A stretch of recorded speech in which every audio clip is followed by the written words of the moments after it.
C'est un jour historique pour l'Égypte, le pays le plus peuplé du monde arabe. 50 millions d'Égyptiens sont appelés aujourd'hui et demain aux urnes pour élire leur président. Il s'agit de la première élection présidentielle depuis la chute d'Hosni Moubarak. Première élection qui se veut libre et transparente et c'est inédit. 13 candidats sont en lice. Alors qui va remporter le scrutin? Les islamistes ou les hommes de l'ancien régime? L'Égypte va-t-elle devenir un État civil ou islamique? Eh bien on en parle ce soir avec nos invités. Robert Solé, bonsoir. Bonsoir. Vous êtes écrivain franco-égyptien. Vous êtes l'auteur du Pharaon renversé, 18 jours qui ont changé l'Égypte, et c'est aux éditions Les Arènes. Avec nous également Hussein El-Ghaneni. Bonsoir. Vous êtes activiste égyptien, membre fondateur de l'association du 25 janvier à Paris, qui est un mouvement de contestation de l'ancien régime. Tanguy Salin, bonsoir. Merci d'être avec nous. Vous êtes journaliste. Vous avez vécu 15 ans en Égypte. Vous êtes auteur de L'Égypte de Tahrir, Anatomie d'une révolution, et c'est aux éditions du Seuil. Et nous allons retrouver d'une minute à l'autre Ahmed Hassan El Borey qui est avec nous en direct du Caire. Bonsoir monsieur. Vous êtes professeur de droit à l'université du Caire, ancien ministre du Travail dans le premier gouvernement post-Moubarak, nommé donc par le Conseil militaire. Alors avant de commencer ce débat, on va tout de suite planter le décor. Je vous le disais, il y a 13 candidats en lice. Apparemment, 2 candidats se seraient désistés à l'heure où je vous parle, donc il n'y en aurait plus que 11 dans ce scrutin. Et voilà les 4 candidats qui pourraient donc remporter cette présidentielle. Il y a tout d'abord Mohamed Morsi, qui est le candidat des frères musulmans. Vous allez le découvrir à l'image. Il a été investi au dernier moment après l'exclusion de Khairat al-Shater. On dit que l'homme manque de charisme, mais il peut s'appuyer sur l'organisation politique de la confrérie. Il y a également Aboul Foutou, vous allez le découvrir, ancien frère musulman. Il a été exclu de la confrérie. Il représente une large alliance qui va des laïcs aux islamistes radicaux. Amer Moussa, que l'on connaît, ancien secrétaire général de la Ligue arabe, il fut ministre des Affaires étrangères d'Hosni Moubarak durant 10 ans. C'est un homme d'expérience. Et puis il y a Ahmed Shafik, il représente les hommes de l'ancien régime. Il fut le dernier premier ministre d'Hosni Moubarak et il est le candidat de l'armée. Alors Robert Solé, est-ce que vous pouvez nous dire ce soir qui est en mesure de remporter ce scrutin? Les sondages parlent de Amer Moussa et de Aboul Foutou. Mais écoutez, personne n'en sait rien. Moi, j'ajouterais un 5e candidat, quand même, qu'il faut citer, un outsider, qui est un homme de gauche, un nassérien, Hamdine Sabahi, qui a peu de chances probablement d'être élu, mais enfin, dont la cote est montée beaucoup au cours de ces semaines. Alors, qui va gagner? Personne n'en sait rien, parce que c'est la première fois quand même que les Égyptiens votent sans savoir qui sera leur président. Habituellement, c'est un plébiscite qui est acquis d'avance, et là, c'est une vraie élection, une élection libre. Et les sondages, on n'a pas l'habitude des sondages d'opinion en Égypte, en tout cas, ils ne sont pas au point pour ce type d'élection. Et donc, moi, je me garderai bien de vous dire qui sera au second. Il y aura un second tour, de toute façon. Prévu les 16 et 17 juin. Voilà, il y aura un second tour avec les 2 candidats arrivés en tête. Nous avons pour le moment 2 islamistes et 2 laïcs ou libéraux. On ne sait pas. Lequel vous paraît le plus crédible aujourd'hui? Mais chacun a ses avantages et ses inconvénients. C'est-à-dire que chez les laïcs libéraux, Amr Moussa, l'ancien secrétaire général de la Ligue arabe, a une stature d'homme d'État, il a une expérience, il connaît la politique étrangère, il est connu, il est populaire, c'est un candidat important. L'autre candidat libéral laïque est Ahmed Shafi, qui est le dernier Premier ministre nommé par Moubarak, a été général, commandant en chef de l'armée de l'air, ministre de l'aviation civile, a également une expérience. Du côté islamiste, évidemment, ils n'ont jamais participer au pouvoir. Alors, le candidat officiel des frères musulmans, Mohamed Morsi, est une pâle figure. C'est un candidat de remplacement, comme vous l'avez dit, mais il est appuyé par cette confrérie, par les frères organisation musulmans. Puissante. Et l'autre candidat est indéfinissable, c'est un dissident qui ratisse très large, plein de contradictions. Qui vont des laïcs jusqu'aux islamistes radicaux. Qui a une certaine popularité à Aboul Foutou, mais qui a probablement ratissé trop large. Ahmed Hassen El Borrey, vous êtes donc avec nous en direct de Caire. Je rappelle pour nos téléspectateurs que vous êtes ancien ministre du Travail dans le gouvernement post-Moubarak. Quel est le candidat que vous soutenez aujourd'hui? Écoutez, je ne suis pas en mesure de citer un nom, mais simplement je rejoins l'orateur qui m'a précédé pour dire que vous avez négligé un important candidat, Hamdine Sabahi, que je constate aujourd'hui qu'il commence à gagner du terrain. Vous avez cité le nom de 4 personnes, bien sûr 2 de l'ancien régime et 2 islamistes, et c'est le seul, Sabahi est le seul candidat de gauche qui aujourd'hui nous donne un peu d'espoir. Mais vous qui êtes ancien ministre du Travail dans le gouvernement post-Moubarak, donc nommé quand même par le Conseil militaire, est-ce qu'aujourd'hui vous soutenez un candidat de l'armée, que ce soit Ahmed Shafik ou Amer Moussa, qui n'est pas le candidat de l'armée, mais qui est un homme de l'ancien régime malgré tout? Écoutez, moi je suis une personne de gauche et je crois que mon choix sera quelque peu opté par quelqu'un qui partage mes idées. Et c'est-à-dire? J'ai bien dit que le candidat de gauche, le vrai candidat de gauche, c'est Hamdine Sabahi. D'accord, celui dont vous avez parlé, Robert Solé, celui qui pourrait être l'outsider. Hussein El-Ghanimi, vous êtes un activiste. Ce sont des jeunes comme vous qui étaient place Tahrir, qui ont permis cette révolution sur la place Tahrir en janvier dernier. Sans vous, il n'y aurait pas eu sans doute cette révolution. Qui vous représente aujourd'hui dans ce scrutin ? Alors, si on parle vraiment de la jeunesse égyptienne, il y a un candidat qu'on n'a pas cité aussi, c'est Khaled Ali. C'est le plus jeune candidat qui a 40 ans et qui représente plus ou moins vraiment cet élan de jeunesse. Et pour moi, de mon point de vue, il représente aussi l'espoir de la révolution égyptienne. Mais il y a peu de chances qu'il soit élu, cet homme. Il est très peu de chances qu'il soit élu, mais je pense que pour le futur et pour l'avenir de l'Égypte, on ne peut pas construire un nouvel État sans se baser aussi sur les compétences de ce candidat-là. Est-ce que vous n'avez pas le sentiment aujourd'hui, vous, les jeunes, de vous être fait voler finalement votre révolution? Parce qu'aujourd'hui, finalement, on se retrouve entre, d'un côté, les islamistes et de l'autre côté, les hommes de l'ancien régime. Et vous êtes un peu inexistant quand même dans ce paysage politique. Un petit peu, bien sûr. On s'est fait voler une grande partie de la révolution. Je dirais parce qu'il y a un manque d'expérience. Le mouvement révolutionnaire jeune n'est pas vraiment organisé. Donc ils ont pris du temps pour se connaître, pour se rencontrer, pour pouvoir discuter, pour pouvoir s'organiser. Mais c'était un peu tard par rapport aux élections. C'est pour cela que la feuille de route qui était imposée par les militaires condamne plus ou moins cet élan de jeunesse égyptienne.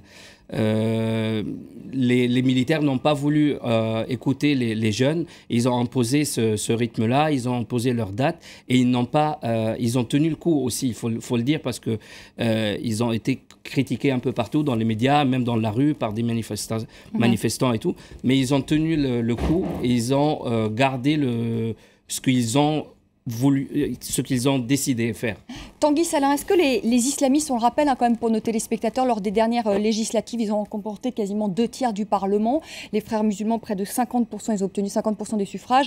Les salafistes du parti El Nour, 25%. Est-ce que les islamistes sont toujours aussi forts? Finalement, ils sont aujourd'hui au pouvoir, mais est-ce qu'ils sont toujours aussi forts? Est-ce qu'ils arrivent en force à cette élection présidentielle, selon vous? Ou est-ce qu'il y a déjà une certaine déception de la part de la population? Alors, techniquement, ils ne sont pas au pouvoir, en fait, puisqu'ils sont effectivement majoritaires au Parlement, mais pour l'instant, ce Parlement n'a absolument aucun pouvoir. Et tout ce qu'ils ont réussi à obtenir jusqu'à présent, c'est un léger remaniement ministériel, il y a de cela une dizaine de jours, avec l'entrée, quelques changements de ministres mineurs. Donc, en réalité, ils n'exercent pas le pouvoir.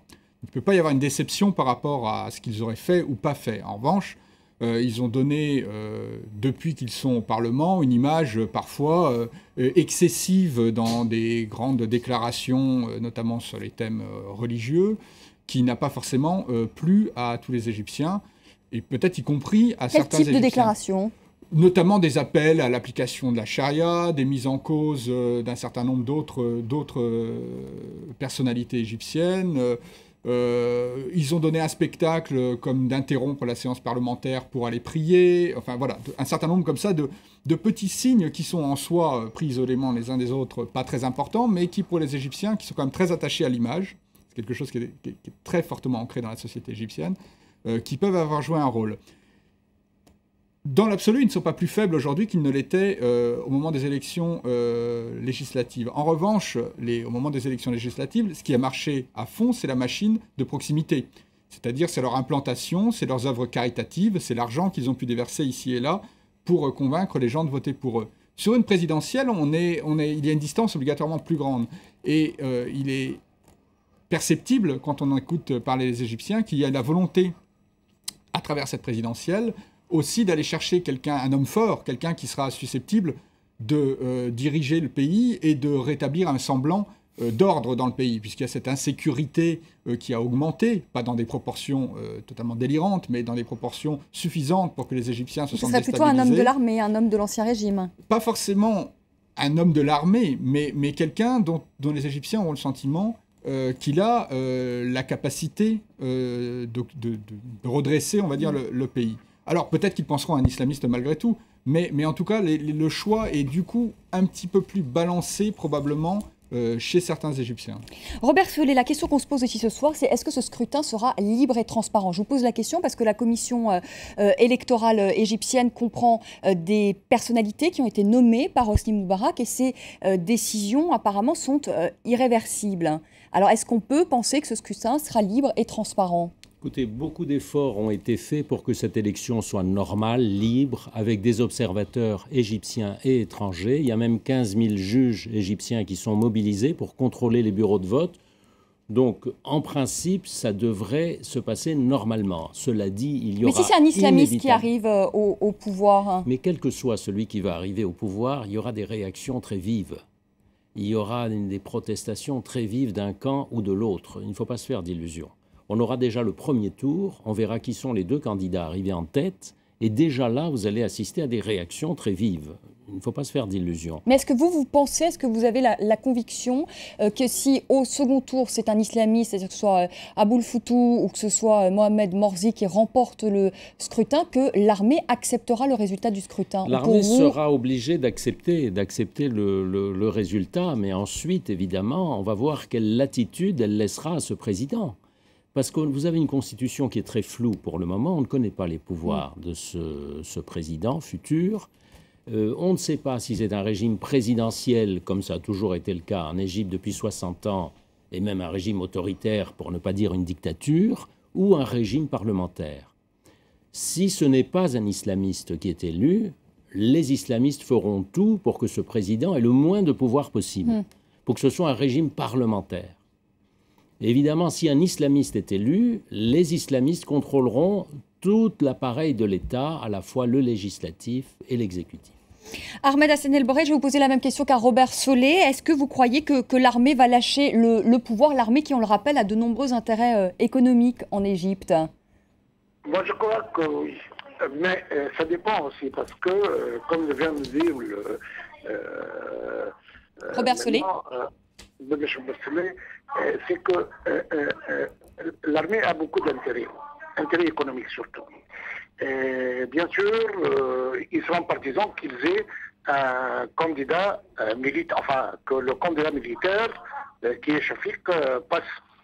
Mais moi, je doute personnellement que ce soit le cas parce que il y aura plutôt, enfin, j'accepte qu'il y a plutôt un islamiste, peut-être deux, mais un militaire, j'en doute fort parce que les Égyptiens ont tendance enfin, ont envie d'avoir un président civil que nous n'avons pas eu depuis une cinquantaine d'années, un demi-siècle ou même plus, une soixantaine d'années. Nous avons eu 3 militaires au pouvoir, disons même 4 si on compte Naguib, et par conséquent, après la Révolution, il y a une grande tendance à vouloir un président civil. Mais le problème, c'est justement ça. C'est que nous sommes en train d'élire un président que nous ne connaissons pas ses attributions. C'est ce que disait Robert Solé. Parce que pour l'instant, la Constitution... Parce que, oui, on ne connaît pas quelles sont les attributions du président. C'est une grande faute. La feuille de route nous a mis dans cette situation. On est obligé de suivre parce qu'on ne va pas recommencer à zéro. Mais je ne sais pas. Est-ce que ça peut passer sans problème? C'est les jours qui viennent qui vont le dire. On ne peut pas prévoir. On ne peut pas prévoir. Robert Solé, vous vouliez ajouter quelque chose? Je voulais rappeler que l'armée n'a pas cherché le pouvoir, qu'elle ne va pas forcément s'accrocher au pouvoir à n'importe quelle condition, mais elle a des exigences. L'armée veut conserver son empire économique. L'armée ne veut pas être poursuivie par des tribunaux pour des raisons quelconques, la façon dont elle a traité des manifestants ou d'autres affaires plus sombres. Et enfin, l'armée ne veut pas qu'on remette en question des traités internationaux et notamment les accords avec les États-Unis. L'armée égyptienne est fortement soutenue par les États-Unis, une aide militaire très importante et bien entendu le traité de paix avec Israël, qui peut être aménagé, mais pas plus. Hussein El Ghanimi, est-ce que vous êtes d'accord avec Robert Solé lorsqu'il dit que l'armée ne veut pas s'accrocher au pouvoir? Non, pas tout à fait, je suis désolé. Mais moi, je pense que l'armée a réalisé quand même un coup d'État, un soft coup d'État, pour essayer de récupérer le pouvoir en limogeant Moubarak, parce que quand même 18 jours, de mon point de vue, 18 jours, c'est pas assez pour renverser 30 ans de régime.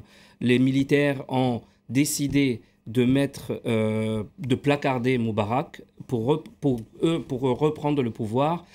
Et après, ils ont décidé de faire un référendum en amendant la constitution égyptienne. Après ce référendum-là, ils ont publié ou ils ont élaboré un texte constitutionnel.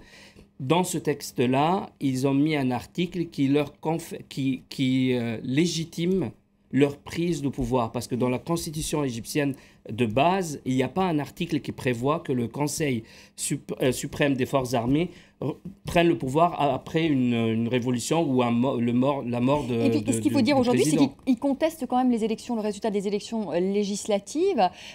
Tanguy Salah, vous allez me dire si c'est vrai, parce qu'apparemment des élections, une loi électorale qui serait inconstitutionnelle. C'est aujourd'hui l'argument qu'avance l'armée. Est-ce que vous pensez qu'elle ira jusqu'au bout ?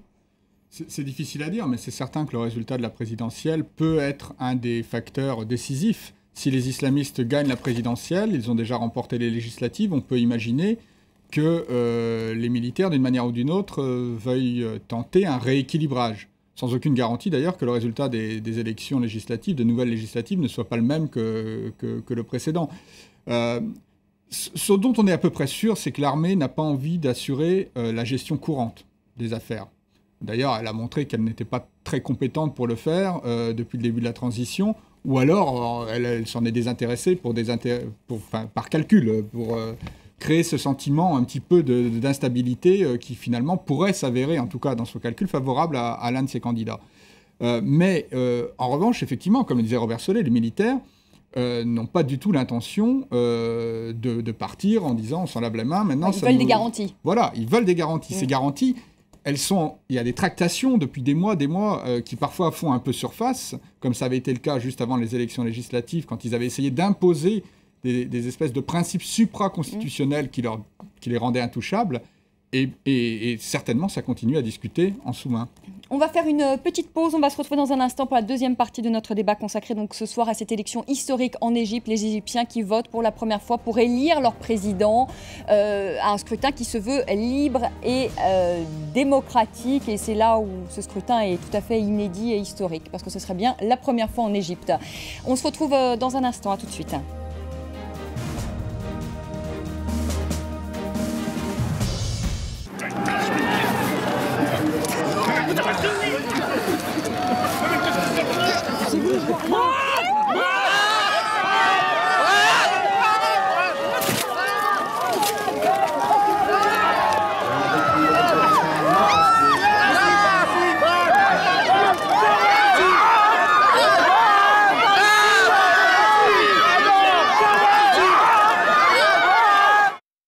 Festival de Cannes, jusqu'au 27 mai, sur France 24.